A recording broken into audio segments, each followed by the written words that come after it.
We're continuing to track the latest from the Juniper fire in Syscue County, as fire progress has been stopped this morning. Plus, Danny Scoffield is back in court, and we have the latest from her pre-trial conference. And this morning, we're tracking some nice weather ahead for us today. Temperatures will be a little bit cooler, and we'll also see some breezy winds in the afternoon. I have more details on your Thursday coming up. Live, local, late breaking. This is NewsWatch 12 this morning.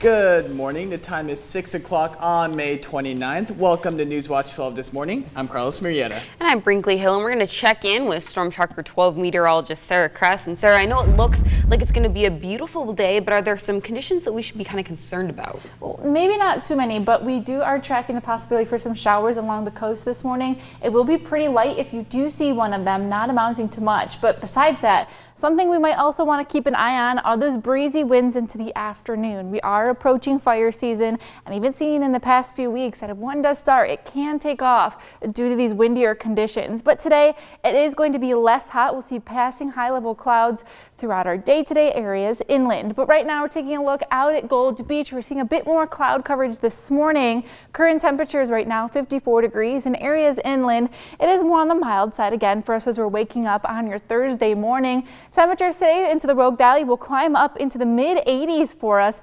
Definitely a little bit less hot than yesterday, but those highs are still above average for us time of year. Into Medford, where we should be sitting at, is about 77 degrees, and into Klamath Falls, we should be about 71. So you'll definitely be feeling that heat for you today, even a little bit warmer along the coast for us. Now, winds are on the calmer side this morning, but like I mentioned, we will see them pick up throughout the day today. I'll have more details for you coming up in your next forecast.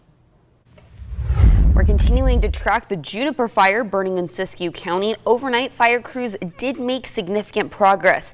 The fire started in the Mount Shasta Vista area near Norman Drive around 3 p.m. yesterday evening. The fire is 49 acres this morning and 10% contained. Here's that evacuation warning. That's zone SIS 5120-A. That's in the area closest to where the fire first sparked. NewsWatch 12 spoke with a man who was visiting his sister near the fire, who saw just how fast crews reacted.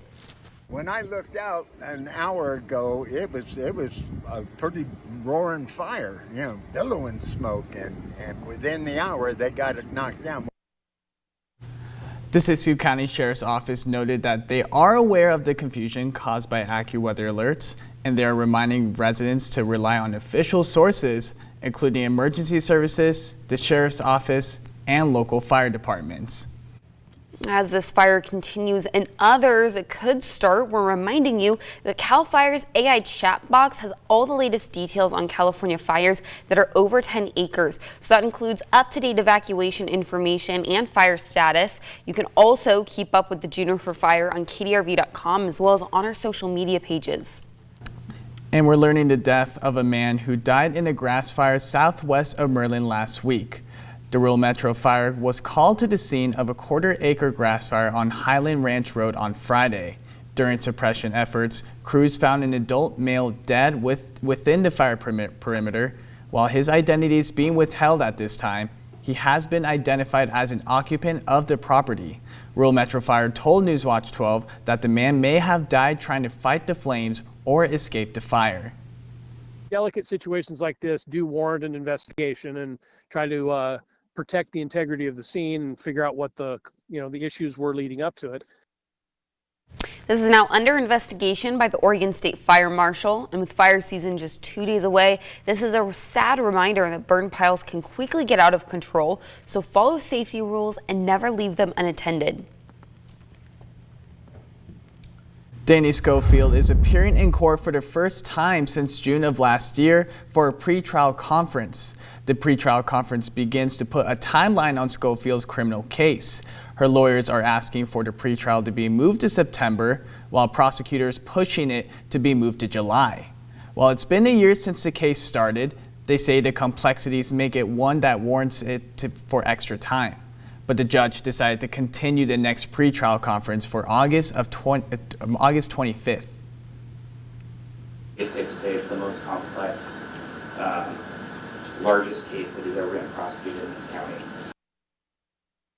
the pretrial conference to give the defense more time for evidence and to get experts that can testify. By the August pretrial conference, the judge expects there to be a better approximation of when the trial should start. Currently estimating it to be late spring or early summer of next year. The judge said that he expects the trial to last 6 to 8 weeks. We have new details in the investigation into the West Coast Game Park Safari. A 98-page court filing release shows owner Brian Tenney has been under investigation since 2023 for drug activity and keeping exotic animals inside his home. The documents also highlight ongoing concerns about conditions at the park, including repeated cases of animal mistreatment and neglect. The investigation began last October after a PETA complaint following a USDA inspection that cited multiple violations. Here are some of the key findings that were just released. Court documents show Brian Tenney was under investigation since 2023 for drug activity and keeping exotic animals in his home. The scrutiny started from a PETA complaint following a USDA inspection. Investigators found unsafe cages, poor sanitation, and an expired license. Records also show Tenney planned to sell the property. New this morning, the Oregon Senate has passed House Bill 2385B. The bill prohibits drug manufacturers from interfering with a pharmacy or drug outlet from acquiring or delivering 340B drugs to certain healthcare providers. The Hospital Association of Oregon says this bill will protect healthcare organizations' ability to contract with pharmacies to improve access for patients, especially in rural areas. The bill now heads to the House of Representatives for a concurrence vote.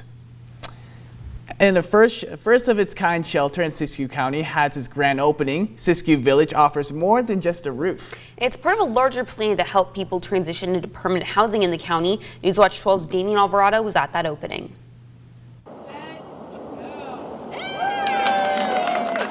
Construction just wrapped up on Syscue Village with a grand opening welcoming 15-unit micro shelter project design. Would say, how can you be homeless when you're at home on the streets? And it was a joke, but like every good joke, there was some truth to it. This project here makes it so that it's no longer a joke. To help the county's unhoused population find more than just temporary relief. Like many things in life, is not a one-size-fits-all, and we're excited to offer this opportunity. So all of these single units at Syscue Village are going to come with a bed. It'll have heating, electricity, as well as air conditioning. And we want to transition people while they're in these units, transition them of getting all of their vital documents, getting engaged in services, any of the services that they need to get into permanent supportive housing or just permanent housing. The site is a collaboration between the city and county. The land is leased for just $1 and the nonprofit will oversee operations. My hope for this site is that it will be successful in engaging the residents in services.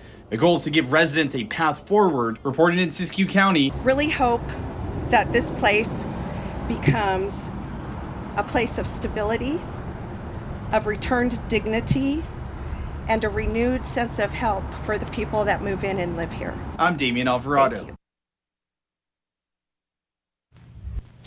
Today is going to be the third and final day of training at the Medford Airport. Now, people are volunteered on day 2 as victims, even wearing special effects makeup. Now, a warning for our viewers, some footage is reported to be graphic. Fire agencies and paramedics throughout the Rogue Valley took part in this emergency response training. Volunteers got their makeup done to be transformed into victims of a plane crash, and from there they were transported to the scene. The first responders' tasks were to extinguish the fire and go save the people inside who were in danger. Each victim had a different card around their neck stating the type of injury that they had, allowing the firefighters to practice how to handle these situations. So this is actually a triennial exercise. It's required by the FAA, and so we have a live fire attack or we have fire attack response in it as well. If you don't practice this, if you don't follow the protocol, it could take a long time and people could, injuries could get worse, they could die.